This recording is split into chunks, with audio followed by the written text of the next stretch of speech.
Bom, mas vamos lá, vamos analisar isso. A questão do paradoxo, a questão esse abstrato da mulher, até aí é natural, tanto que é bíblico, né? Faz parte do paradoxo a mulher ficar entre a honra e o amor. E é sempre a rebeldia dela, muitas vezes a traição dela, que permite que Deus escape da prisão sólida, dominada pela conta. Né? Vocês da escola entendem isso. Então por isso que o abstrato está sempre envolvido. Quando você vai ver a mãe de Davi, a mãe de Salomão, a mãe de Jesus, tudo que tem aqui na Bíblia. Então essa audácia da mulher ir atrás do amor, ir atrás do ponto de equilíbrio, da satisfação, exige que aquilo exista. E os homens vão tentar corresponder. Né? Se ela está indo atrás de quem tem dinheiro, de quem tem poder, de quem tem solidez, alguém vai ter que conseguir tudo isso. E normalmente aí está uma princesa, está uma rainha, está um rei, está o centro da realidade. E as cores alinhadas a essa luz. Então você vai ter o que você chamava de um campo dev, com um campo que depois vai virando a elite, que foi se corrompendo e ficando uma porcaria. Mas você tem uma estrutura real, né? Uma corte real, onde as cores têm nome. E cada um se adequa ali. O cara gosta de ser quem ele é, né? Cada um gosta de ser a cor que é. Porque se você mudar, você vai ter outros pesos que você não sabe lidar, né? Depois que a gente entende o peso do vazio, a gente passa a se admirar, se respeitar, em vez de se invejar, né? Então é importante entender essa dinâmica, né? Essa administração. Valeu, Leandro, depois você continua aí. Salve, Eric.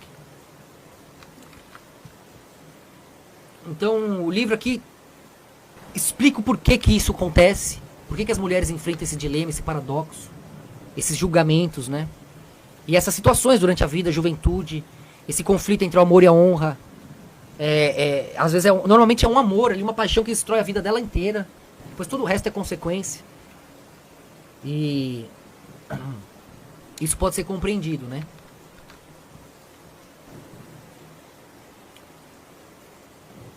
Vocês já viram que faz um útero aqui, né? Que eu acho legal. Então, nas lacunas do certo, teci o manto que abrigou os que erraram e se arrependeram, sendo estes alguns e aqueles todos. Então, aqui tem a introdução que vocês já conhecem, né?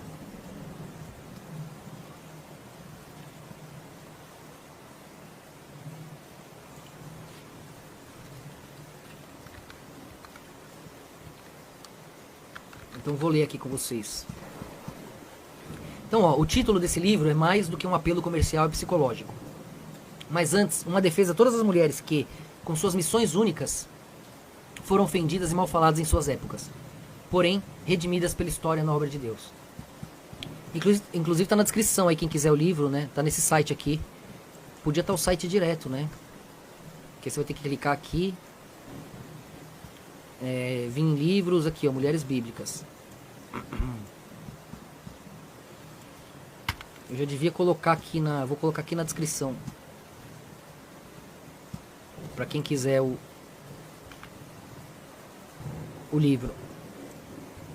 E já converte intérito aí no grupo. Olha, nem tá na playlist aqui, olha.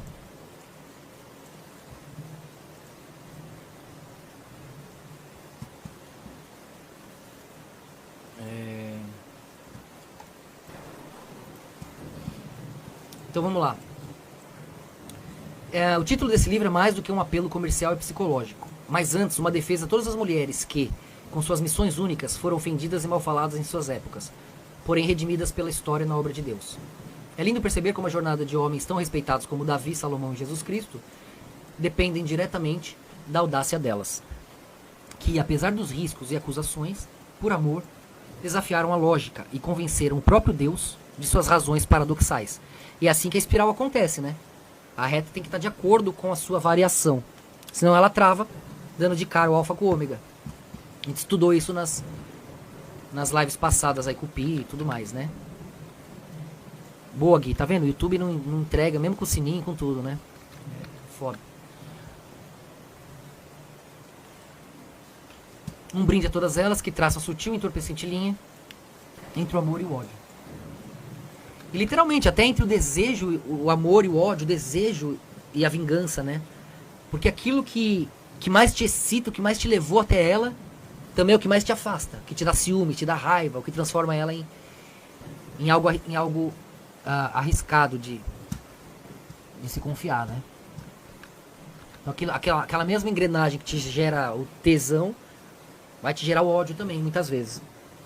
Incluindo as fantasias, os fetiches, né? E aí entra esse paradoxo que mal administrado gera caos, né? Em vez do pi positivo, que é você administrar aquela tensão e ter mais desejo, mais prazer e mais energia para construir, tem um pi negativo. Um suga do outro, um tem prazer em cima da dor do outro, e aí a traição joga para baixo ali. Obrigado, Gil, pela ajuda, Deus te abençoe. Exato, tem no livro isso também. Já leu aí? Lê, Gil. Pra você ver esses pontos. A hora que você puder aí. Quem não tiver condição financeira também, fala com o pessoal aí no grupo que a gente dá um jeito. Então a luz habita em algo que vai além. Por mais reto que o reto ande, é no circuito do círculo vazio que ele expande. Aqui é um fato na Gênesis, e é um fato pro ateu, pro átomo, pro um astrônomo, né? Pro um biólogo. Para todo mundo que estudar um pouquinho, pode ser ateu, vai entender. Entortar jamais, nem que Deus mande. Entortei por vós eu, então. Ao menos vejam onde. Que entra esse dilema da reta, da lealdade, solidez da honra. Mas você indo reto no vazio, o vazio é curvo, quando você vê, você encurvou. Por culpa do círculo. Entortei por vós eu, então. Ao menos vejam onde. Ouvi os pássaros cantarem. Mas quem reconheceu a harmonia, fora eu? E quando o vento sopra, quem saberia se não tocasse quem o percebeu? E de todas as paisagens, a menos notada escureceu. Mas foi nela que todas as cores foram pintadas, e foi dela que o tudo nasceu. E espero que não se lembrem, pois se lembrarem, então já amanheceu. E nesse dia radiante, quem é que quer lembrar da dor que alguém sofreu? No paradoxo da curva, o que menos importa é o que aconteceu. Cada cor viu um tom, o que importa o meu? Então a luz decidirá e de qualquer forma já valeu. Qualquer coisa é melhor que a agonia de quem entendeu. Entende o paradoxo, ponto zero. O pessoal daqui estuda aqui entende a poesia a fundo. Pois a chance da razão persevera no acordar da comunhão, enquanto o absoluto não tem nada e afunda na amargura da solidão. Quão criança seria o velho pai, não fosse ele também quem cai? No vazio que é um só, a reta se vê a sós. Sendo tudo que existe, logo faz seus nós. Você vê a simetria ali, né? Isso aqui é aquela simetria que a gente estudou, né? É exatamente isso. Quem estuda aqui na escola consegue enxergar essa poesia, né? É esse processo aqui. Envolve o círculo e a reta e tudo que existe na natureza, na vida, no mineral, vegetal, animal, é tudo isso. E apenas isso. Como vocês aí já têm as provas. E vendo que curvou, sem culpa alguma, me culpou. Afinal, quem era eu, o nada, para fazê-lo ter pavor? Me apresentei como o erro que dá luz ao Salvador. Quem mais traria ao nascer do sol, senão a noite anterior? Me chama escuridão e estou ao seu dispor. Então aqui tem uma poesia que já resume muito todo o desdobramento, né? E aí a gente consegue entender através disso essa disputa entre lógica e abstrato que acontece em todos os contos, as mitologias, as tradições, inclusive aqui na América do Sul, na América Central e Atlântida, né?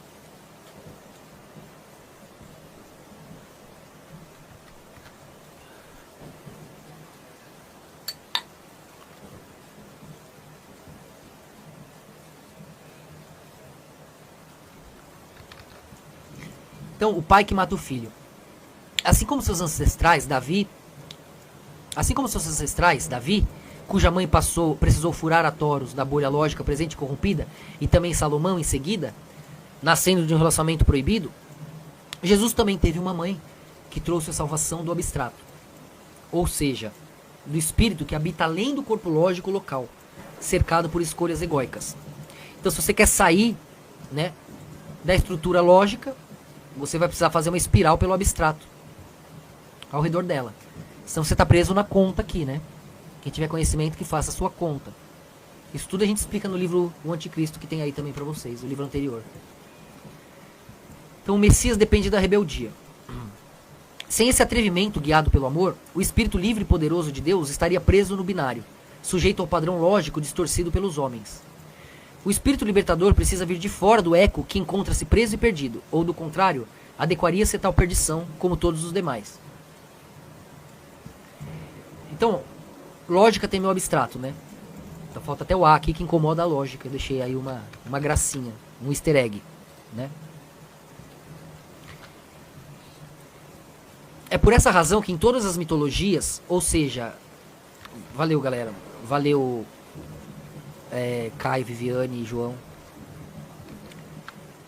É por essa razão que em todas as mitologias, ou seja, traduções atemporais, encontramos essa referência da lógica pai querendo matar o filho, que nasce de uma abstração ultrapassa da mãe. Essas mitologias sempre são parecidas, porque elas são o momento atrás de momento aqui, né?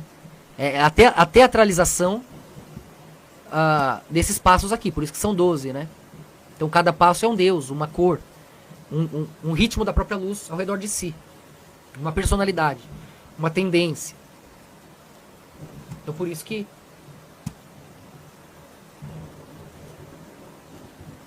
são sempre 12 com tendências parecidas, tá?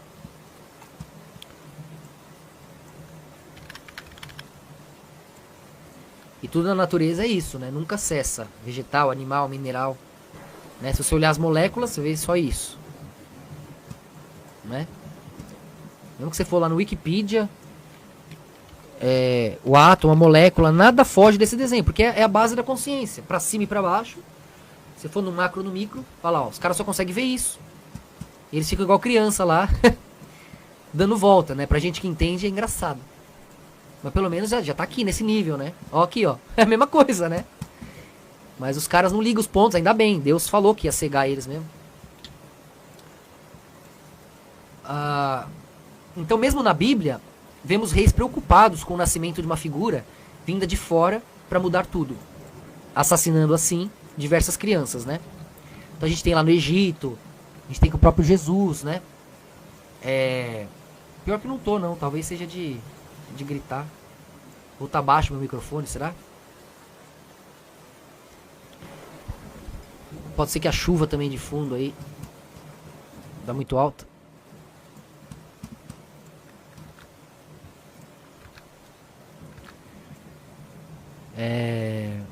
Tá dando pra entender?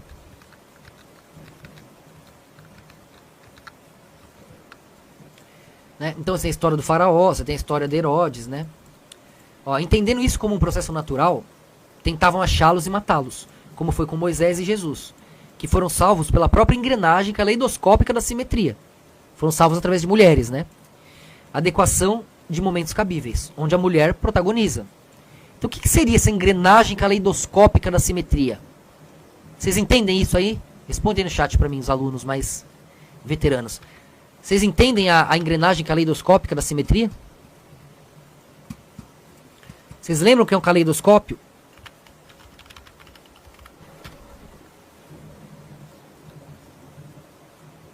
Não importa o movimento que você faça, a adequação do reflexo simétrico se faz presente, né? Deixando sempre harmônico. É a mesma coisa que... Isso aqui é um caleidoscópio, ó. Quem era criança aí na nossa época, lembra disso aqui?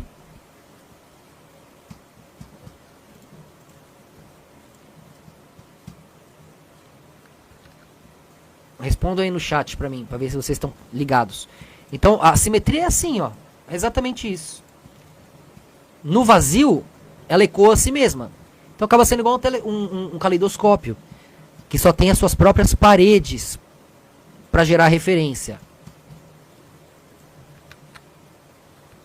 Eu tô no ar aí? Respondam! Não tá chegando aqui pra mim, não.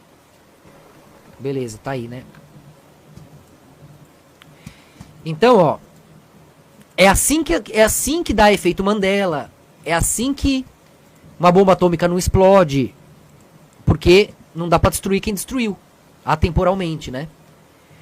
Sempre os momentos se adequam.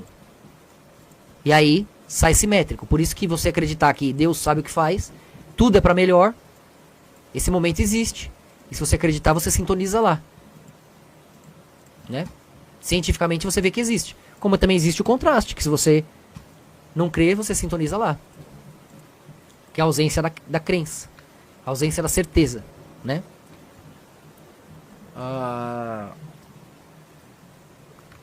Então é por aí. Então, ó, é impossível destruir a engrenagem que destrói, pois, atemporalmente, trata-se de si mesma, e o efeito não consegue anular a causa. Não é óbvio? Então não dá pro azul vencer o vermelho, se você olhar do violeta. Embora do binário pareça que sim. Ou vai congelar ou vai esquentar. Mas de fora você vê que só esquentou porque você comparou com o frio.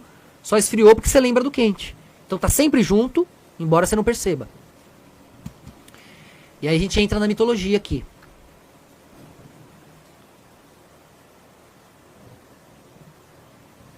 A ex-patroa da minha mãe japonesa me deu um desse quando eu era pequeno. Ficava brisando olhando isso. Então, eu também, quando eu era criança. Dá pra fazer um. Quem quiser fazer, galera, ó, caleidoscópio caseiro. Lembra na escola, com régua? Você usando umas réguas assim, ó. Ó, você faz facinho aqui, ó.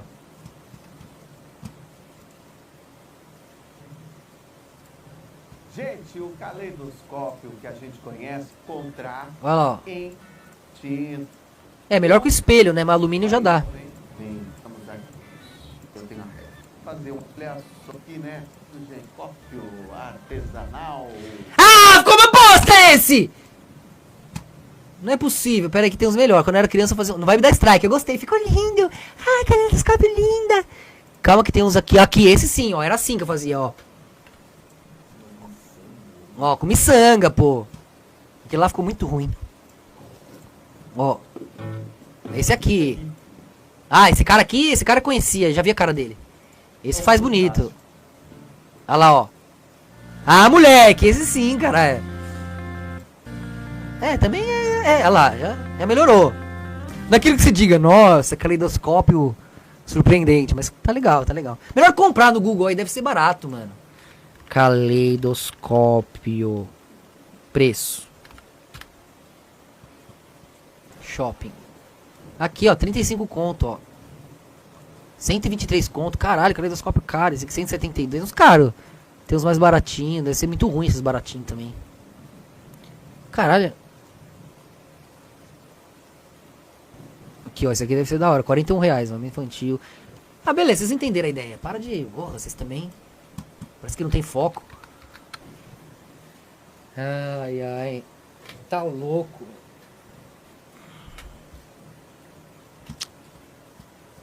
Lembrei do vídeo da BBC sobre os fractais. Ah, é? Da hora, né? A galera tá se ligando, né? É antigo, mas ninguém foca. E você vê que é a cegueira de Deus que joga em quem não é pra entender, né? É um negócio tão óbvio, tão nítido todo dia. E o pessoal não vê.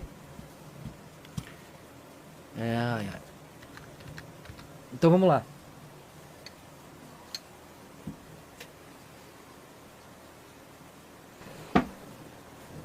Urano versus Cronos. Segundo o antigo mito registrado por Hesíodo em sua Teogonia, Cronos invejava o poder de seu pai, Urano, o governante do universo. Urano conquistou a inimizade de Gaia, mãe de Cronos, ao esconder os gigantes filhos de Gaia, Hecatônquiros e Ciclope no Tártaro. Então Gaia construiu uma harpe e convenceu Cronos e seus irmãos a usá-la para castrar Urano. Então, ó, presta atenção. Você tem aqui, você tinha o alto e o baixo, as primeiras camadas do movimento ali, a consciência, né? Você tinha o céu e a terra, que gerava o quê? Gerava ali no meio umas abstrações, né? Vamos ler aqui primeiro a história, que eu acho que eu expliquei isso no livro. E é bom que eu tenha explicado, que senão, se eu precisar explicar aqui é porque eu não expliquei no livro, pô.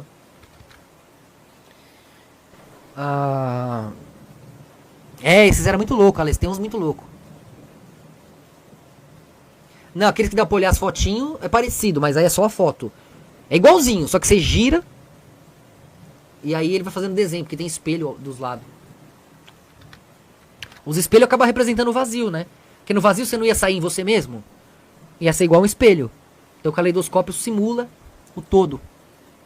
Em termos de luz no espaço que ela define. Que é o que acontece no todo, né?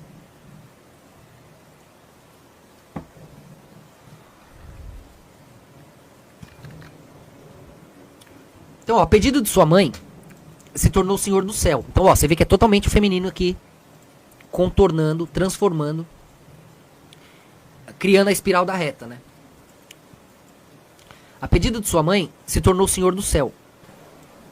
E em algum sentido você poderia ver isso. Ó, vou falar uma parada que nem devia falar aqui. Devia falar para membro, porque o pessoal vai entender errado. Mas essa questão aqui, você poderia ver a questão Urano versus Cronos, que é pai contra filho, né? E a mulher vai lá e salva o filho, né? A mesma coisa, Cronos e Zeus depois, né? Para olhar agora Israel e Jesus. Só que como era um ponto central, né? Já estava concluindo tudo isso. Então foi de uma maneira muito mais extrema e intensa. Mas nesse ponto de Jesus, ele venceu todos os deuses, né? Inclusive aquilo que era a reta oficial. Que sozinha se corrompe, não quer admitir que tá curva. A reta foi tão reto, se esforçou tanto pra ir reto, pra no fim ela tá de cara com ela mesma e encurvou. Entendeu? O Talmud não aceita isso, não é possível. Então, o abstrato tem que fazer a espiral pra provar pra eles. Essa é a missão messiânica que você consegue enxergar na mitologia também. Aí já é assunto complexo pra vocês nerds aqui da escola, né? Mais veteranos. Não sei, tem uns brasileiros bugados também. Uma galera chega do nada entendendo tudo aí. O brasileiro é bugado, não subestima também. Urano versus Cronos. Então, ó, a pedido de sua mãe, se tornou o Senhor do céu, castrando o pai, com um golpe de foice e jogando seus testículos no oceano. Do sangue que brotou de Urano e atingiu a terra, teriam surgido os gigantes, as Eríneas e as Melíades. Tá? Então, se você vai investigar isso aqui, você vai entender as emoções, você vai entender toda a abstração que acaba ficando na camada circular, né? A fúria, as emoções pesadas ali, femininas. No sentido aquilo que corrompe, que destrói a lógica. A própria fúria, o caos é feminino, né? Por mais que o homem utilize com mais solidez, porque ele tem a sua lógica para segurar aquilo, né? Mas a mulher que sabe usar o caos é terrível, dissolve tudo, né? Olha o que tá acontecendo aí. Ou que não sabe, né? Que é pior ainda. E aí vira uma questão de semântica. Mas aqui você vê a questão de ciúme, inveja, né? As emoções. Se você quiser se aprofundar, é que eu não quis, que o tema do livro não era esse, mas eu tive que me segurar para não me aprofundar, né? É que eu não sei, vamos ver se o pessoal fala a verdade aqui, às vezes viajam, mas ó.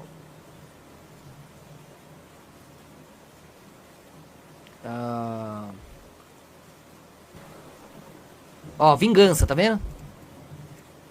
Vingança, ó, punir os deuses, punir os mortais, são questões, ó, fúrias, ó. Então são essas questões, se você ler isso aqui, você entende certinho a Gênesis, o que a gente explica aqui na escola. Inclusive uma hora vamos fazer isso. A Gênesis grega, a Gênesis, pra vocês verem como tudo bate, tá? Bem bonitinho, bem certinho mesmo. Eu expliquei um pouquinho aqui no livro, mas não era o tema do livro, não pude me aprofundar. E me segurei para me aprofundar, porque dá vontade, né? Valeu, Fernanda. Já leu? Estão lendo? Quando puder, vocês leiam aí, por favor. Deixem os comentários para ajudar. De repente a gente consegue alguém de fora, né? Então, já vamos chegar lá. Por que a figura? Porque aqui é essa abstração, né? Quer ver? Vou ler aqui e já vamos explicar. Ó. Os filhos que Urano não deixava nascer eram esses daqui. Você vê a abstração tentando ganhar lógica. Então tinha muitos braços, muitas cabeças. E esses daqui, que tinham um olho só, né? Que eram ciclopes, né?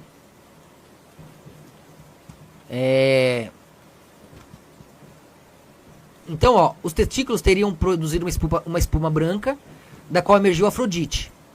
Urano jurou vingança e teria chamado seus filhos de Titênes, que significa, de acordo com Hesíodo, os esforçados, por ultrapassar seus limites e se atrever a cometer tal ato. Depois de se livrar de Urano, Cronos tornou a prender os hecatônquiros e os ciclopes e enviou o dragão campo para guardá-los. Ou seja, vamos no resumo dos fatos aqui. Ó, Gaia estava chateada porque Urano, né, a Terra estava chateada porque o céu, entre o céu e a Terra nascia as perspectivas ali, tentando conter a abstração, né, ganhar um ponto de solidez. E aí você vê aqui essa esquizofrenia, né? Igual quando você tá louco, tentando, sabe aquela... Tentando dar forma, quem expandiu a consciência e entrou naquele desespero, ou teve um sonho, uma sensação de coma. Você tenta dar forma pra realidade, entrar na solidez, na coerência e fica tudo muito louco. Quase uma esquizofrenia, assim. Né? Então, quem chegou aí nas margens vai entender melhor isso aqui. Então você tem uma abstração prevalecendo aqui, o que fraciona todos os ângulos, tentando solidificar. E esse aqui solidifica e fica um olho só, né?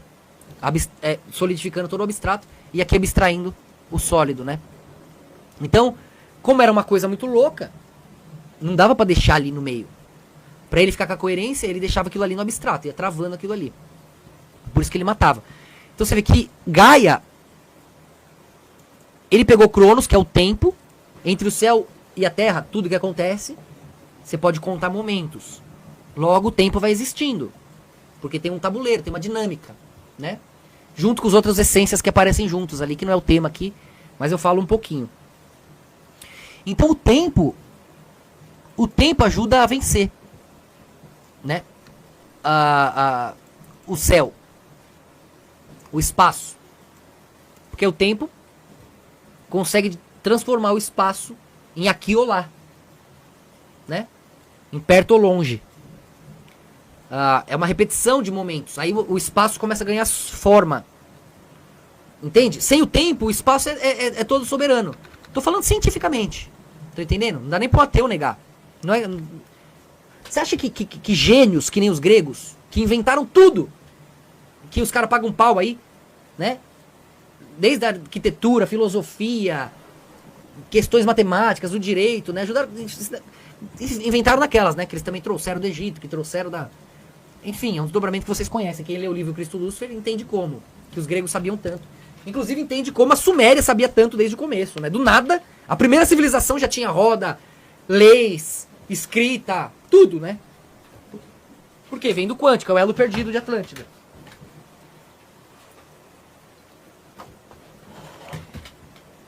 Quem tiver dúvida, vira membro aí, pergunta, eu respondo 100% com detalhe, ainda ganha um jornalzinho. Então, vocês percebem que sem o tempo, o espaço é soberano? Olha, infinito. Mas com o tempo, se eu conseguir contar momentos, eu consigo ir daqui e ali. Eu determino se o espaço está perto, está longe, se é grande, se é pequeno, se é rápido, se é lento. O tempo abocanha o espaço, se o norte for dado. Onde você tá? Eu vim daqui até ali. O tempo me diz onde eu tô. O tempo me diz onde eu estava. O tempo fraciona o espaço, certo? Então você tem essa briga aqui. Você acha que os gregos eram idiota? Né? A ciência hoje, os nerds aí aceitam. Os pressupostos, os pseudo-intelectuais, eles aceitam que os gregos eram gênios. Em tudo, filosofia, matemática, tudo que existe de importante. Mas quando chega aqueles são idiotas. Na mitologia são idiotas, né? Idiotas são vocês que não querem entender.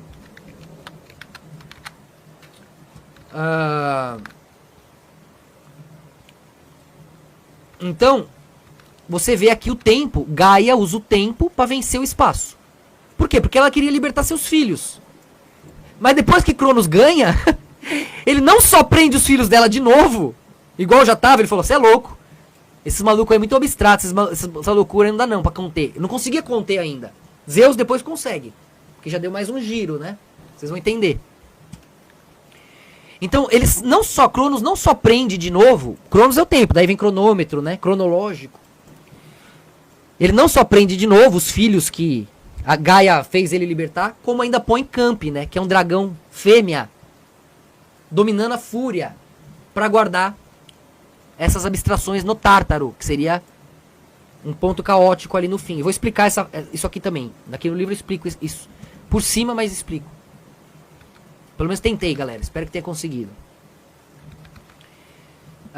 Então, ó, repare que Gaia se rebelou para libertar seus filhos abstratos, que Urano logo prende novamente. Então, entre Urano, céu, você tem o azul rápido e Gaia, terra. Vermelho lento. Então a gente tá vendo aquilo que a gente sempre estuda aqui. Né? Sempre essa mesma questão aqui. Não tem como fugir disso aqui. Né? Então temos a realidade entre Urano azul e Gaia vermelho. Né? Você tem o céu azul e a terra vermelha. É nítido. Temos a realidade central, no meio das cores, onde a consciência acontece longe do vazio, né? Então aí você tem todo, hoje eu não usei, dessa vez não usei aquela imagem muito boa, aquela imagem, que eu também uso em todo o livro, porra. A imagem das cores, né? Pra quem chegar agora entender, né? Ali o abstrato começa a ganhar forma na lógica contida. E eis os filhos que Urano prendia no Tártaro. Né? Imagina todos os ângulos tentando ter razão. Eu que sou, eu que sou, eu que sei, eu que sei. Aí várias cabeças, vários braços, né? Fica muito abstrato. Então os hecatônquiros, né? Em grego eles vêm de 100 mãos, né? Ou centimanos, alguns chamam eles de centimanos, que aí já é em latim, né? Centimania, tradução. Então na mitologia grega eram 3 gigantes, filhos de Urano e Gaia, irmãos de 12 titãs. Então tá vendo? 3, 12. Né? Então abstraiu 3 e ficou ali 10, né? Contando o 13º do abstrato. O outro fechou, ficou 12, mas com um olho só. Então quem é da escola aí consegue ler certinho. 12 titãs dos 3 ciclopes, né? Porque esses ciclopes aqui, eles são os 12 titãs plasmando, né? No binário. É como se fossem as cores. As cores tentando deixar a limitação lá embaixo. Opa, não quero me solidificar tanto. Então o abstrato plasma aqui, né? Em várias camadas, que seria as diversas cabeças deles aqui, né? E diversas mãos, né? 100 mãos, né? E eu não botei o número de cabeça aqui, que também às vezes varia, né? Mas eu botei o número de cabeça. Vamos ver o número de cabeça aqui.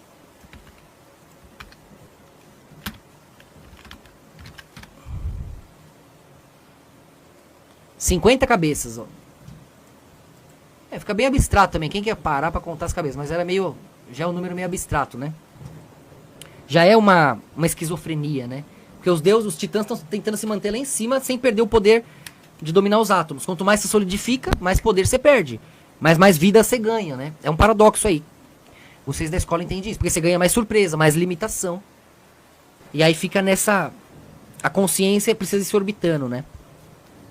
Então esses 12 titãs, que é igual 12 deuses, sempre as 12 cores, eles limitavam a camada de baixo, a solidez, da maneira mínima possível, né? O que ia plasmando essas coisas loucas aqui que dava para ser controlada, né? E ao mesmo tempo dava para ser usada para controlar o que viesse depois. Então isso aqui era muito usado pela consciência para gerar um tipo de interação, né? Mas a camada aqui, elas vão se orbitando rápido, conforme a própria mitologia conta. Então, em teoria, o reino dos titãs foi o reino de ouro. Era o reino perfeito, da simetria perfeita, né? Agora, por que vem Zeus? Dá um golpe que levou a Grécia pro reino de prata, né? Essa movimentação. E aí foi caindo pra camada de bronze, que aí os heróis, e foi descendo, né? Mas conforme a Grécia foi caindo, Roma foi subindo. Então você tem que entender que pra consciência não tá acabando. Acaba pra a pele trocada, pra pele deixada lá. Tirando Israel, né? Que é o osso. O osso não troca a pele. A gente tá falando dos gentios através dos chakras, até se encontrar e ficar quântico, que aí vira igreja. É gentil enquanto tá no binário. Cor após cor, reino após reino, chakra após chakra. Quando se encontra e vê, entende a consciência, chega no ponto zero de Cristo, aí é a igreja. Você nesse livro você vê a vitória do Messias em todas as cores, né? Em todos os reis ali. Ciro, Alexandre, Júlio César, você vai ver todos os dobramentos. Em algum momento ele teve que usar toda essa força das vitórias para encarar a derrota, que foi a grande vitória ao meio, que é de Jesus. Justamente porque tem que inverter o paradoxo para o pi ser positivo. Esse é o foco da obra, né? Se você quer vida, teve que encarar a morte. Se você ficar sugando a vida, só sobra a morte. Então esse é o grande sacrifício matemático, né? Tem gente que não entende, fica, nossa, porque Deus ia matar o seu filho, matar a si mesmo, ou não sei o quê. Matemático. E mais que matemático, misericordioso usa essa matemática para criar surpresa, que nem a conta pode prever. E essa é a jornada messiânica, que salva Deus porque ele dá um momento para clarear, uma nova jornada. Então é isso que você vê aqui de Urano para Cronos, né? Então, quando plasmava, eles tentavam se manter ali em cima, ia plasmando essas questões aqui sem solidez, sem definição, né? Porque ninguém queria abrir mão de si. E ia ficando esses vislumbres esquizofrênicos, né? Que ia servindo para administrar o verbo ali por algum tempo. Mas é claro que Urano não gostava disso. Claro que para Urano aquilo ali era ele sendo fracionado pelos arredores. O espaço fracionado pela Terra a gente chama de tempo. O céu, Urano fracionado por Gaia, o céu fracionado pela Terra a gente chama de tempo, né? Não é isso? Matematicamente. E aí é Cronos, é o filho deles, que aí abocanha o pai, né? Então estamos falando aqui de matemática, cara. Não é nada de... Não precisa ser nenhum louco. Ou talvez sim, né? Pra aceitar o óbvio hoje em dia, tá? Então, ó, era irmão dos 12 titãs e dos 3 ciclopes, né? Então, você vê que os 12 titãs ficavam ali nos seus pontos mais sólidos e deixavam a abstração física desse jeito esquizofrênico ali embaixo. Seus nomes eram Briarel Vigoroso, né? Também chamado Aigaion, né? Latinizado como Aigaion, Coto, o Furioso, e Giges, o de grandes membros. Por essa foto aqui dá pra ver, né? O porquê de grandes membros. Que olha o maluco ali. Malandro. Tem saúde, né? E aí veja que toda a capacidade...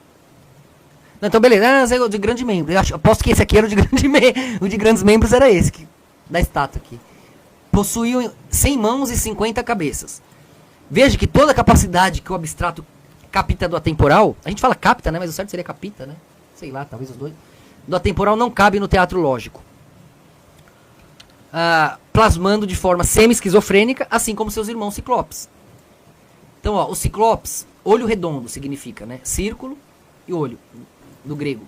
Eram, na mitologia grega, gigantes imortais com um só olho no meio da testa, né?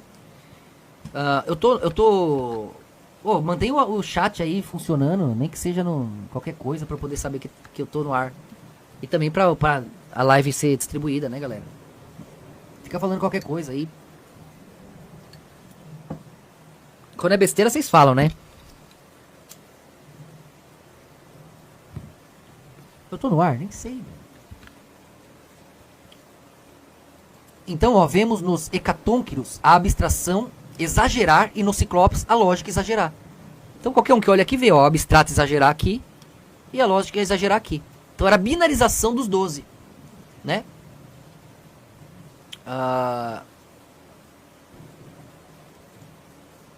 E aí você consegue ver, né?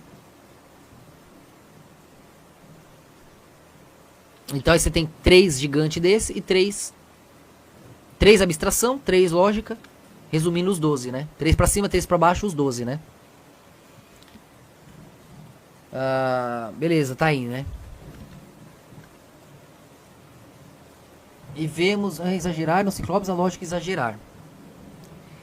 Por isso, logo após seu nascimento, Urano, horrorizado com a natureza monstruosa dos seres que havia gerado, escondeu-os nas profundezas do Tártaro. Então aquilo que solidificou os 12 no meio, ou solidificaria, ele dispensa, joga lá embaixo da própria Terra, né? No caos. Então aqui depois a gente vai falar um pouco ó, o Tártaro ali embaixo, tá vendo, ó? seria o vazio queimante, né? E aí você vai entender a diferença de umbral para purgatório, como isso foi sendo traduzido depois, né?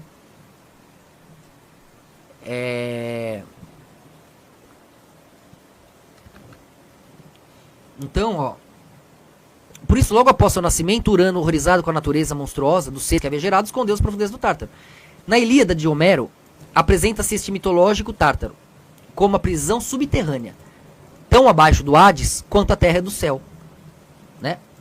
Então você vê que tem um purgatório e um umbral. Tem uma punição para homens, para lógica e para consciência quântica, para deuses. Segundo a mitologia, nele são aprisionados somente os deuses inferiores, Cronos e outros titãs, enquanto que os seres humanos são lançados no submundo, governados por Hades. Tá vendo? Então aqui notamos a diferença entre umbral e purgatório, entre o sono da alma e o inferno, dependendo do nível de consciência, né? Então você tem aqui uma representação da época e você consegue ver pela simetria essa realidade aqui, ó. Acima, abaixo, meio, sólido, líquido, o caos queimante que foi jogado. Tudo que a gente estuda no Gênesis, vocês conseguem ler aqui. Por isso que eu fiz o Gênesis esses tempos atrás. Agora vocês conseguem... Já fiz algumas vezes, né? Mas é que é o mais importante para vocês conectarem tudo. Mais tarde, Cronos, cumprindo uma profecia do oráculo de Delfos, ajudou-os a escapar do Tártaro e formar uma rebelião que culminaria com a castração de seu pai, Urano. Depois da queda de Urano, Cronos subiu ao poder e voltou a aprisioná-los no Tártaro, conforme dissemos, justamente porque ainda era difícil contê-los. Os Hecatônquiros foram novamente libertados do Tártaro por Zeus, que havia sido orientado pela avó deles, Gaia, de que eles poderiam ser decisivos na Titanomaquia, que é a guerra dos deuses olímpicos contra os titãs. Nessa guerra, os Hecatônquiros lançaram centenas de enormes pedras contra os titãs, ajudando a derrotá-los. Então, lutaram com os próprios irmãos ali, até porque os irmãos também não gostavam deles, nem o pai, nem nada, né? Mas eles ajudaram Zeus ali, que já era um giro posterior, que já trazia a questão tecnológica, uma fusão da binarização com o quântico ali, né? Então já tinha mais densidade para poder conter aquele abstrato que os anteriores não continham, né?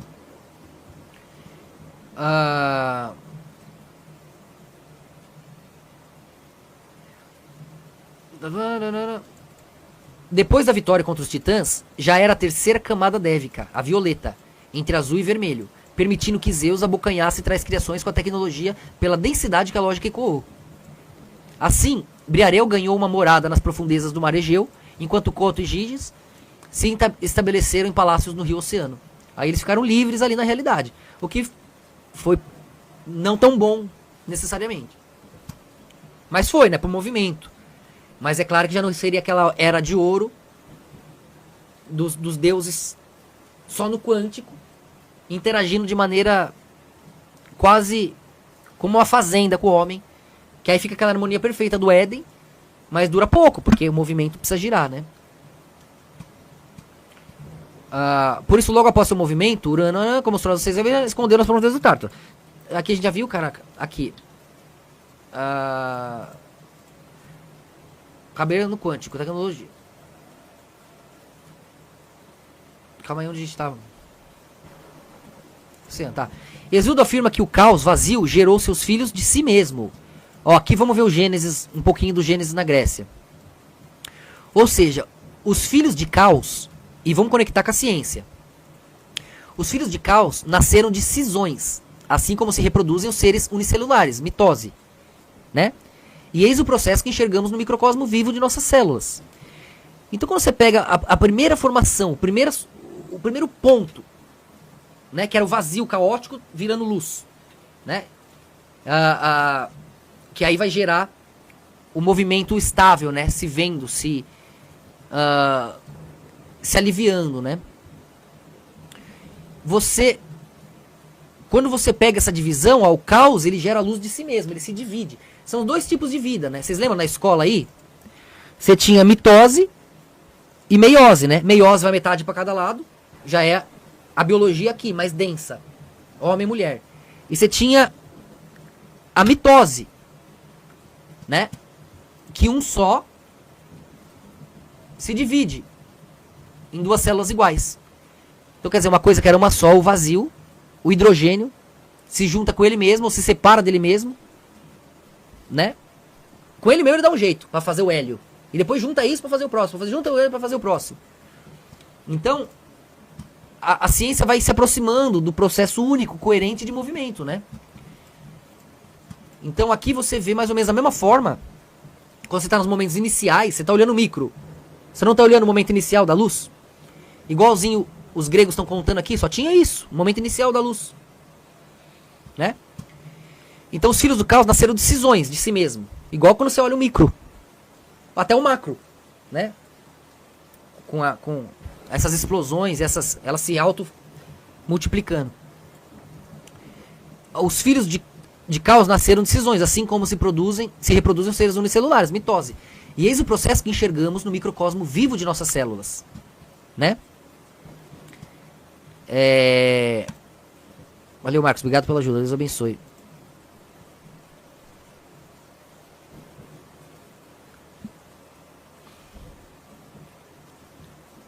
Exato. Então, ó, do caos estabilizado vem Nix, à noite, sendo a segunda criatura, seguida de seu irmão gêmeo, que é só a escuridão, né? Emergir do vazio. Então, aí, ó a interpretação que eles iam dando. E tem algumas interpretações paralelas, onde depois do caos, né, depois do vazio, já vem Ophion, né, que é a luz. Né? Mas dos dois jeitos você consegue entender aqui, você que estuda aqui na escola. Então, ó, depois disso, vem Gaia, que é a Terra, né, ganhou solidez. Lembram de Gênesis?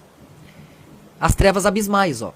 Igualzinho. Eros, o amor da criação, né, que é o desejo de movimento, que envolve a reprodução, envolve... Se você pega Taurus, o que está acontecendo aqui, né?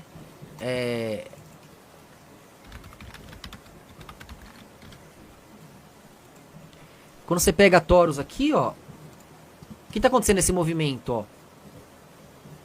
Tem o círculo ao redor e a reta no meio, né? Se você vê se movendo, vamos ver. Tá vendo, ó? O que está acontecendo aqui, ó? Não é o sexo, ó. Algo entra no meio dos lados, né? Não poderia ser aqui uma parte íntima, ó, e tum, né? Esse é o processo.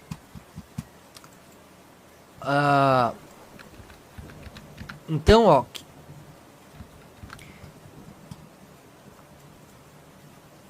amor da criação, desejo de movimento, que são considerados filhos, irmãos da mitose. Tá vendo? Justamente nesse sexo, nesse movimento aqui, ó, que acontece a obra, né? A coisa não estagna por quê? Porque quando o alfa e o ômega se encontram no mesmo momento do meio, eles aceitam estar um de cada lado do mesmo ser, da mesma realidade. O azul e o vermelho aceitam que são um no violeta. Então, o círculo e a reta viram um no ato sexual, que é a própria Taurus, que é a dinâmica de toda a realidade, né?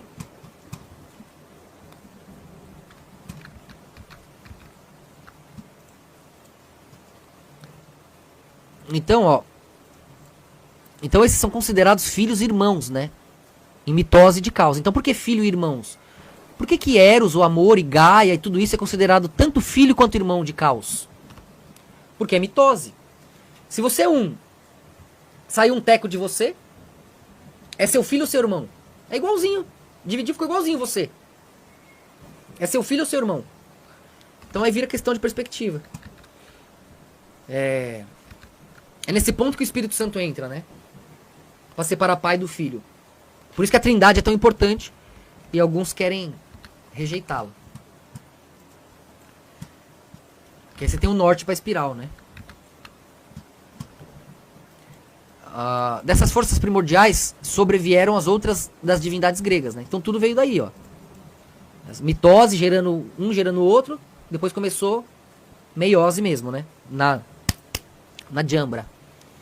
Dessas forças primordiais sobreviveram as outras divindades gregas. Repare que para nós da Conscienciologia é pura Gênesis bíblica.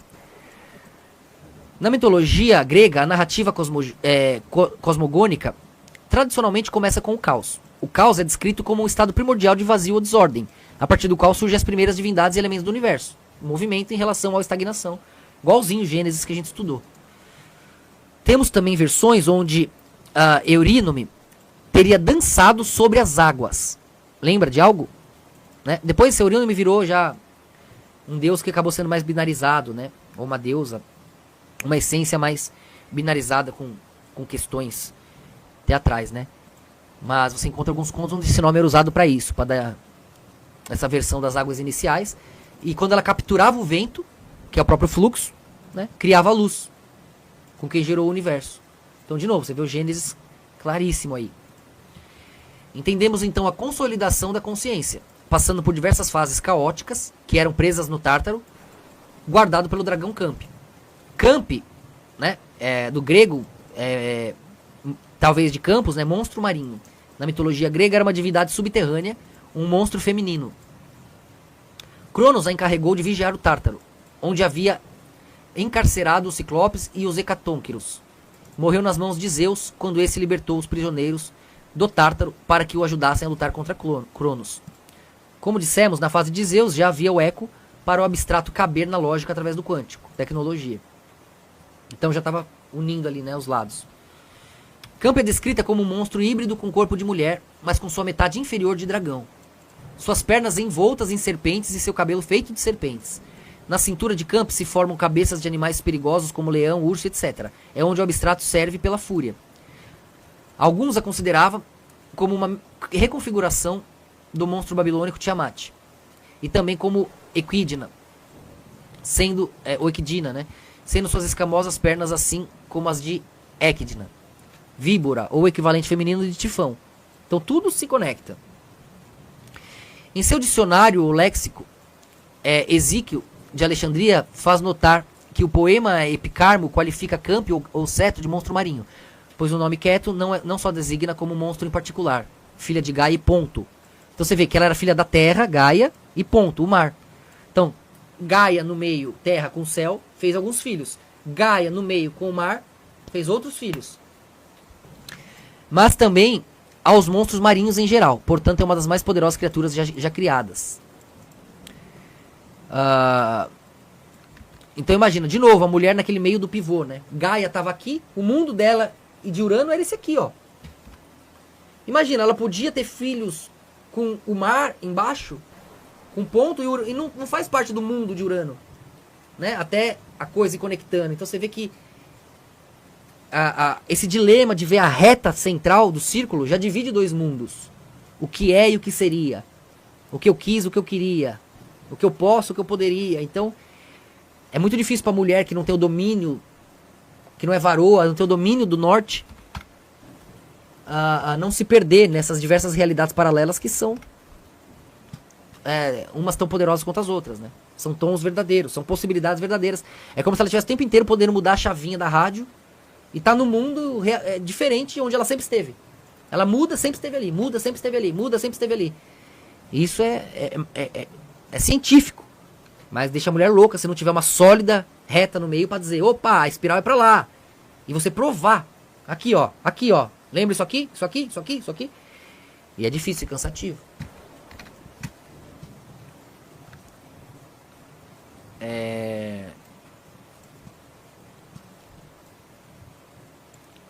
Filha de Gaia, ponto mar, mas também dos monstros marinhos em geral. Portanto, uma das criaturas mais poderosas, uma das mais poderosas criaturas já criadas.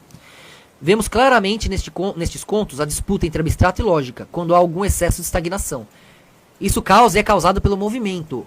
Esse fator é a harmonia do pi, que precisa lidar com paradoxo de forma lógica. Aceitar que o pneu está mais rápido que a catraca, mesmo que não faça sentido, né? Esse é o fator da harmonia, né? Aceitar que o pneu está mais rápido que a catraca, mesmo que não faça sentido. Só assim o raio não se rompe, né?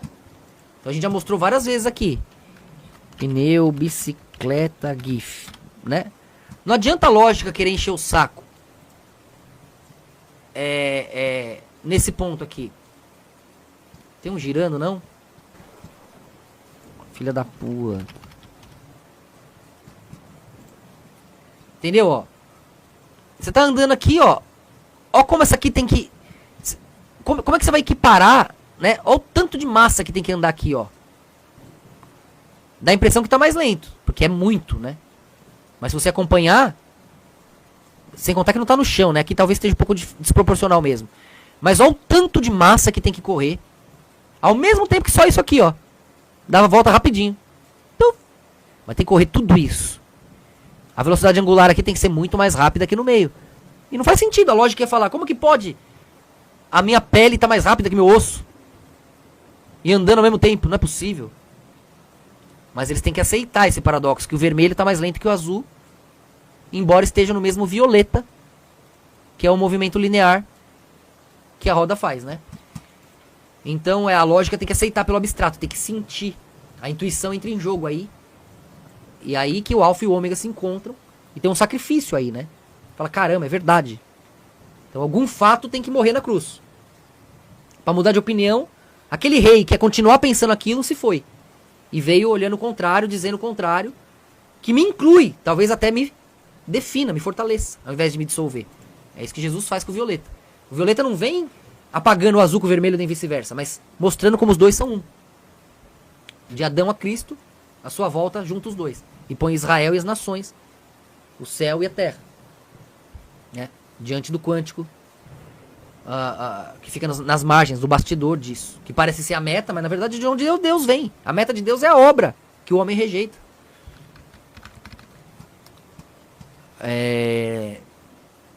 Então vocês lendo tudo isso aí, vocês vão conseguir entender todas as mitologias, né? Então só assim o raio não se rompe. Se a lógica encher o saco aqui, fala, não pode. O pneu não pode estar mais rápido que a catraca. Aí o raio aqui no meio quebra, ó. Pum. Né? Não tem jeito. Do contrário, o abstrato circular abocanha a lógica linear, mudando todo o jogo e a direção do diâmetro. Entendeu? Aí quebra ali e muda tudo. Sempre que alguma consciência se define como superior ao eterno e passa a se desviar do fluxo simétrico, negando o Espírito Santo, negando a magia, né? Negando a mágica que envolve tudo, querendo abocanhar tudo, que é o que o Talmud faz, o que muitos deles fizeram. Então você não deixa espaço para Deus, para a vontade de Deus. Você acha que tem tudo na mão. Sendo que o próprio Pi é uma magia. Você tem que admitir que é louco. Mas é fato.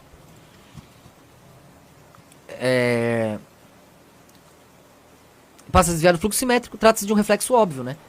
Então é claro que a hora que eles não mantêm o espírito vivo, a catraca e o pneu não mantêm a coesão harmônica. Porque a lógica diz que não faz sentido. Um é rápido, outro é lento, separa. Não pode ser. Entende? Aí quebra. E é óbvio que aí a espiral domina e recicla o movimento do outro lado. Porque o movimento é a aceitação de que tudo que está ao seu redor está também dentro. Então, esse vazio ao redor aqui está no meio também. Por isso que eles conseguem dividir velocidade.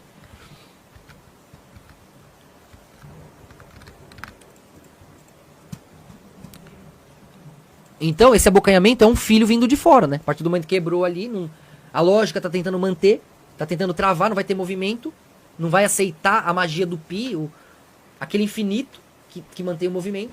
Não, tá no meu controle. Vai ser na minha mão aqui, o pneu e a catraca vai no mesmo tempo. A coisa não anda, quebra o reta, quebra o raio. O Espírito Santo vai plasmar uma reta fora. Esse abocanhamento é um filho vindo de fora, um novo raio que altera a direção do diâmetro. Então se o diâmetro era esse aqui no meio, ó, pum, se o Espírito Santo transborda e foca um outro raio, né, o diâmetro era esse. Né? O diâmetro era esse. Vazou, quebrou, transbordou. Se o Espírito Santo olhar pra cá, ó, agora o raio é esse, o diâmetro vira esse. Entendeu? Por isso não adianta cercar o Deus Pai com a matemática. Que o Deus também é espírito e renasce no Filho. A importância da Trindade para não ser presa, para Deus não ser preso na limitação. Aí não faria sentido a obra, ia começar do zero e a única saída seria essa, de se dividir em 3 ângulos de si, para que a lógica não abocanhe e nem o abstrato se desfaça. Então você tem a coesão dos 3 que mantém a harmonia. Isso é matemática, isso é geometria. Então é um axioma da realidade. É o sólido, o líquido gasoso, é o antes, durante e o depois. Não dá pra fugir. Então assim o Deus Pai não é abocanhado por receitas nem atos injustos, visto que pode mover-se pelo Espírito Santo renascendo no Filho. Entendeu? Pelo Espírito Santo, ele plasma outro raio e, portanto, outro diâmetro. Que continua o mesmo, é igualzinho o diâmetro. Não é? O mesmo reto, só mudou o foco. Assim Deus é livre. Só que é profundo e complexo, né? Vocês da escola vão entender, mas Não sei. De novo, também, não subestima o brasileiro. Tem uma galera que aparece do nada aí, já sabendo a parada toda, eu fico impressionado. A galera também estuda um tempão antes de entrar na escola, né? Eles acompanham, até ter coragem de entrar, não sei porquê. A gente é tão legal. Então daqui a gente vai pro próximo ponto. Cronos venceu o pai Urano. E agora vai passar pelo mesmo desdobramento na espiral. Na terceira camada. Então a camada completa passando pelo vermelho, camada completa passando pelo azul, camada completa vai pro violeta. Tudo é perspectiva, tá? Se você for focar Zeus, o violeta vai estar lá no Prometeus. Se você for tudo é relativo, né? Se você for focar Cronos, o violeta tá no Zeus, né? Então tem que entender essas questões. Esse exemplo do movimento da roda também são o processo de criação de cores? Sim, porque depende do movimento, da velocidade do movimento, que é a comparação consigo mesmo. E aí vai te dar timbres relativos, que é o que a gente chama de cor, ou de emoção. É cor quando você vê, é tom quando você ouve, é forma quando você toca, é emoção quando você sente. Mas é a mesma coisa, mesma angulação referencial da única coisa que há, que é o movimento.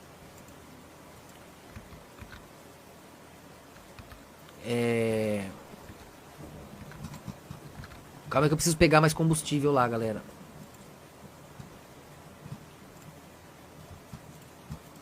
O que tá acontecendo aqui, meu?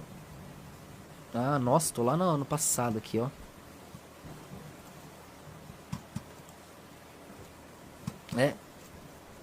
Então...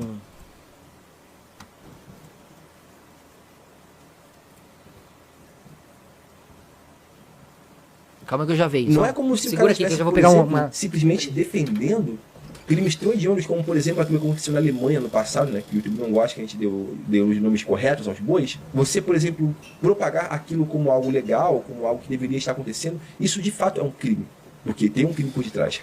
Agora, simplesmente dizer que promiscuidade feminina é uma porcaria, que isso deveria acabar, ou dizer, por exemplo, que há uma moça, né, que teve muitas experiências e, portanto, elevou ali, né, o seu status de experiência, por assim dizer que isso é ruim, olha, evite esse tipo de parceira na sua vida, querer criminalizar estão querendo criminalizar, mano. Não duvidem logo querer meter umas leis aí pra proibir os canal Red Pill, derrubar todos os canal Red Pill.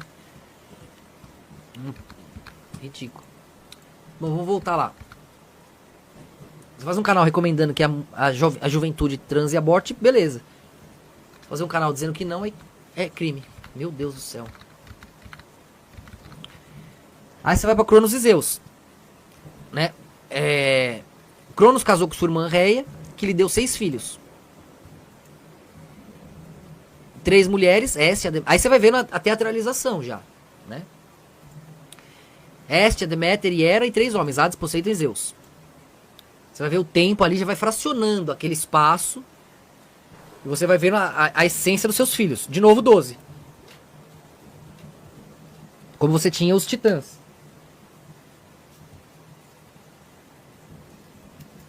Você acha que o Titãs era a banda? Vocês achavam?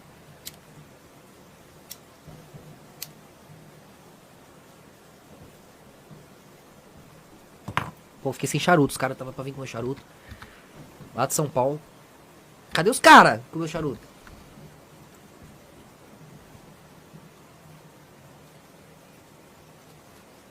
Isso aqui já era, cachoeira.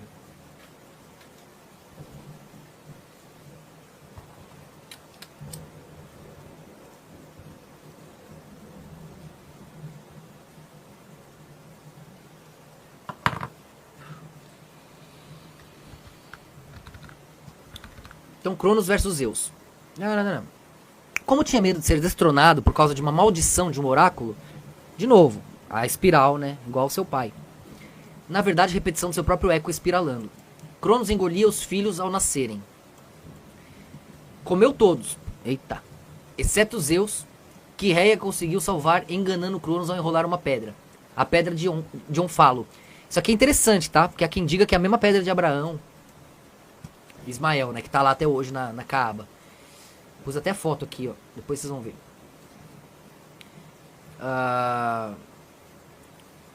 Em um pano a qual ele engoliu sem perceber a troca. Onfalo, é uma palavra de grego que significa umbigo. Ah, meu charuto já era. Vou pegar um maconha.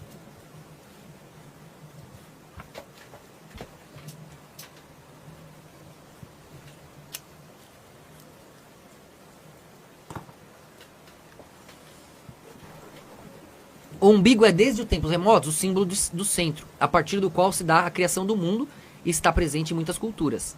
É representado normalmente por uma pedra, que pode ou não ser trabalhada, junto da qual se fazem diversos rituais religiosos. O historiador e geógrafo grego Pausanias, Pausanias, se pensa que ele tinha alguma coisa. Tá foda, né? Esses... Caralho, mano. O Pombagira tá foda. O filósofo grego Pausanias, fala, porra, Pausanias, escrevia que o ônfalo era o símbolo do centro cósmico, onde se cria a comunicação entre o mundo dos homens, o mundo dos mortos e o mundo dos deuses. Tá vendo? Os árabes pensam isso também ainda. Os muçulmanos, com outras palavras. E os judeus também, né? É uma pedra ali. No santuário de Delfos foi encontrada uma cópia romana do ônfalo, que aí se encontrava. Acreditava-se que esta era a pedra que Reia tinha dado a Cronos, embrulhada em roupas. Este teria engolido a pedra pensando que se tratava de Zeus. Alguns dizem que é a pedra de Abraão e Ismael. Veja, conscienciologicamente, que o umbigo é por onde os nutrientes que vão dando forma ao nosso... Por onde vêm os nutrientes que vão dando forma ao nosso corpo. Botar no plural aqui, bom, também dá pra concordar com antes e depois, às vezes, o português, mas poderia estar com circunflexo aqui. Ao nosso corpo. Mas se o corretor não falou nada, né? Então você vê que aqui é justamente isso, né? O umbigo aqui, ó, você vai ganhando forma espiralada ao redor. Então, em termos conscienciológicos, vocês entendem a importância dessa pedra, que vem desde Adão e Eva, né? Conforme os muçulmanos têm escrito lá. Então tá tudo conectado com esse ponto sólido, que já está... solidificado, mineralizado em relação à perspectiva humana, dévica, que a circunda. É muito importante, você que está estudando Gênesis vai entender isso. Se você não viu a live da Gênesis, veja aí, tá pra membro, eu acho, já, eu privei, mas você pode virar membro ou bolsista e ver no Telegram. Então, em uma expansão de consciência, onde vemos apenas o micro e o macro, movimento de luz e escuro, no escuro, vamos tecendo o mineral que nos dá solidez. É assim que a consciência pega-se a uma pedra em seu diálogo primordial. Esse costume de adoração de pedras sagradas, consideradas como o centro do universo, está no mundo todo. Encontramos as lingam na cultura hindu, ou a cúpula da rocha sobre as fundações da mesquita de Omar, considerada sagrada por judeus e muçulmanos, e ainda a Kaaba em Meca, dentro da qual se encontra a Hajar el-Assad, que é essa daqui, né? Que eu falei da pedra que Abraão e Ismael puseram lá. A pedra negra, né? Ou pedra negra, que assinala o local mais sagrado do mundo. Cronos era o deus que dominava o universo através do tempo, né? Daí cronológico, cronômetro, etc. Como o eterno não estaria sujeito ao tempo, se depende dele, né? Então daria para dominar o eterno com o tempo. Por isso que a tecnologia, o quântico e a jornada de Zeus é importante para a consciência livre.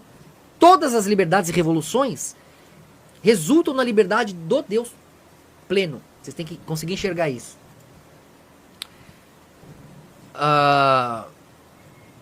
Todos os atrevimentos das cores resultam no poder da luz. É matemática.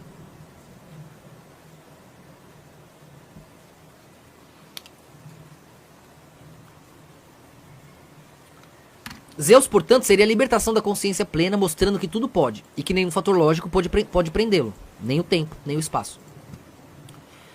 Mais uma vez, vemos a atuação do abstrato nessa revolução da própria lógica consigo mesmo. Ré escondeu Zeus numa caverna no Monte Ida. Mesma história dele com a mãe, né? Do pai com a avó. Em Creta. Creta é a ilha lá grega, né? Segundo algumas versões, Zeus teria sido amamentado pela cabra Amalteia, enquanto um grupo de curetes fazia barulho para impedir que Cronos ouvisse quando o bebê chorava. Isso é sintonia, né? O resto é abstrato. Outras versões do mito dizem que Zeus foi criado pela ninfa Adamanteia, que mantinha Zeus amarrado numa corda, suspenso entre a terra, o mar e o céu, os quais eram domínio de Cronos. Você vê, o tempo estava ali, né? Fazendo aquela fração, Então se você não deixasse ele nenhum nem outro, ficava no quântico. Suspenderam no quântico além do binário. Não plasmava na espiral dos caras, não captava, não dava forma, não trombava. E é assim com a gente o dia inteiro. Você só encontra quem tá na sua sintonia, né? É assim que pessoas de uma camada só vê elas mesmas e pessoas lá embaixo só vê elas mesmas. E a zica quando você tromba um ou outro. Dependendo da sua vibração. Aí pode ser bom ou ruim.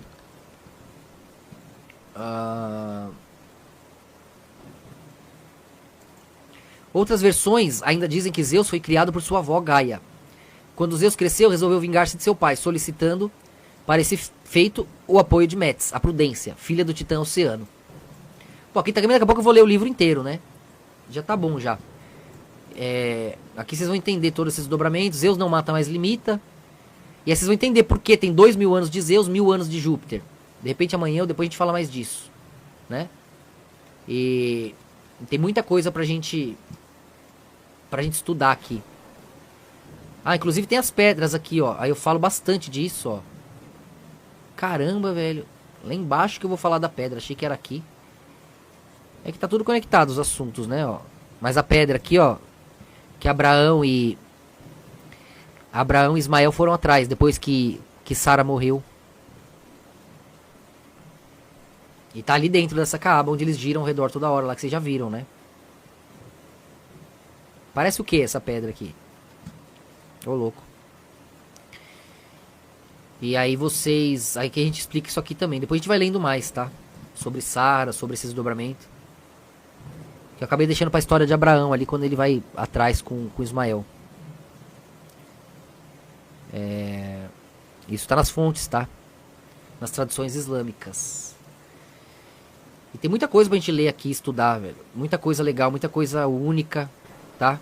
Você vê, eu tô lendo de graça tudo isso. Pra você ver, imagina o que tem, né? Então quem puder aí comprar o livro, ainda converte em intérito. Tá? Que valem suprimentos em tempo de crise. Então você tá investindo uma moeda valiosa. Você devia estar investindo, igual você faz com Bitcoin, igual você faz com ações, né? Você põe o dinheiro lá e pronto. Devia estar fazendo isso. Então tá ganhando o livro de graça. E ainda ajudando a obra pra gente expandir aqui os projetos que vocês estão vendo e do qual todos vocês fazem parte, né? A gente tá no mesmo time e é isso que interessa. A gente crescendo, todo mundo cresce, é bom pra todos nós e no fim isso vale pro Brasil, pros brasileiros. A gente tem que tentar pensar como nação, como povo, né? Então tem muita coisa interessante aqui. A explicação das Três Marias também, com mais alguns detalhes. Já tinha explicado um pouco no livro Lúcifer, mas com mais detalhes sobre elas, as frações delas, né? É muito interessante entender esses abstratos, tá? E é um atrás da outra, né? É pai e filho, ó. Rebeca engana Isaac, o coitado do Isaac depois já é enganado o filho dele aqui, ó, por Raquel, o filho dele já é enganado também. É um passando pro outro, né? Tipo, Rebeca mal enganou Isaac, já vai Raquel enganar Jacó também, né? Isso para não falar de Sara e Abraão antes. Então é um depois do outro. Ele tem que entender o porquê. E aqui, filhas de Ló abusaram do pai. Daqui nasceu um povo chamado Moabe, que significa de meu pai. É filho de incesto, da filha com o pai. E foi de onde veio Ruth, que foi bisavó de Davi, e Salomão e Jesus. Então tem absurdos que foi por onde o abstrato conseguiu escapar para não ser preso pela lógica, né? E são várias dessas explicações aqui que vocês vão compreendendo como é que o círculo trabalha, mesmo que tendo que lidar com a metade contrastante, intensa do absoluto. É uma missão muito difícil para a mulher.